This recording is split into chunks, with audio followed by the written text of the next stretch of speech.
Donc aujourd'hui, vous êtes intronisé au Temple de la renommée du Club de la médaille d'or. Dites-moi comment vous vous sentez? Bien, je trouve ça plaisant. En réalité, moi, j'ai fait du sport depuis 58. Je pense que c'est la paye. En réalité, on n'a jamais été payé pour courir. Mais quand tu es des honneurs de même, surtout après tant d'années, là, ça fait un petit velours. C'est plaisant. Vous, est-ce que vous vous souvenez des débuts du Club de la médaille d'or? Parce que là, aujourd'hui, c'est les 50e anniversaire aussi. Oui, je me souviens parce qu'ils m'ont beaucoup aidé dans les années 80. Là. J'ai été un boursier. Là. J'ai eu plusieurs années qui m'ont donné des bourses, qui m'ont aidé à atteindre mes objectifs, mes buts. T'sais. Dans ces années-là, il n'y avait pas grand argent. Tu avais un club pour la médaille d'or. Les autres, ils m'ont aidé beaucoup.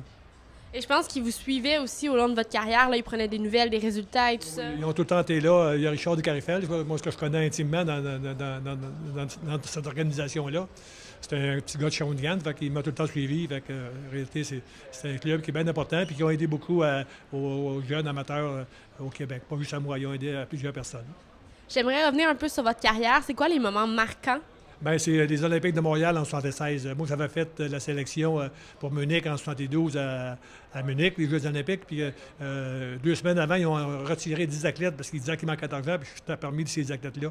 Fait que 4 ans après, à Montréal, moi, je tenais absolument à être présent là. Puis en plus, moi, je viens de la région de la Mauricie. Je m'entraînais dans la région chez nous. Puis je passais pour un fou. Le monde me voyait courir. Même j'ai un livre que j'ai écrit en 80, c'est Le fou à pyjama. Le monde me voyait courir. Puis il me disait, le fou à pyjama. Fait que.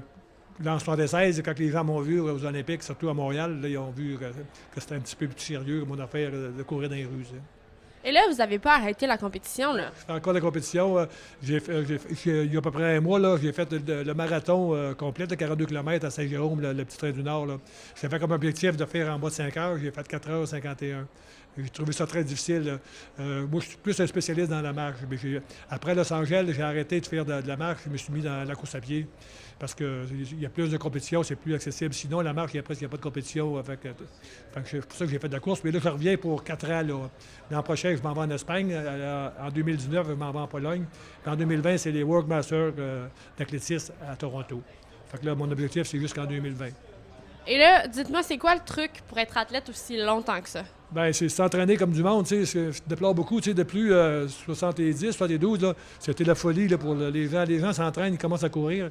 1 an après, 2 ans après, ils s'embarquent dans un marathon. C'est pas bon. Tu sais, les gens, ils vont dire, tu vas te maganer, tu vas te dire. C'est vrai que si t'es pas préparé à faire un marathon, c'est spécial, tu sais.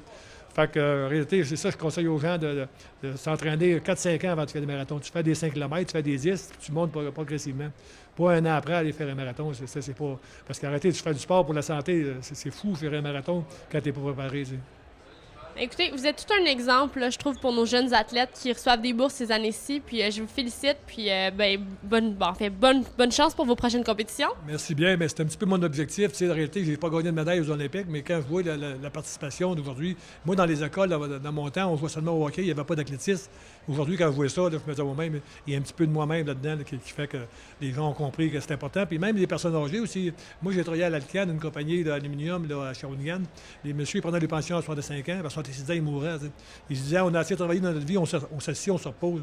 Mais ils faisaient une erreur, parce qu'un an après, ils étaient morts. Aujourd'hui, les gens ont compris que c'est important, même si tu es rendu à une certaine âge, faut que tu continues à grouiller, puis faut que tu continues à avoir des objectifs dans la vie. T'sais. Effectivement. Merci beaucoup. Félicitations encore. Merci bien, Rosalie.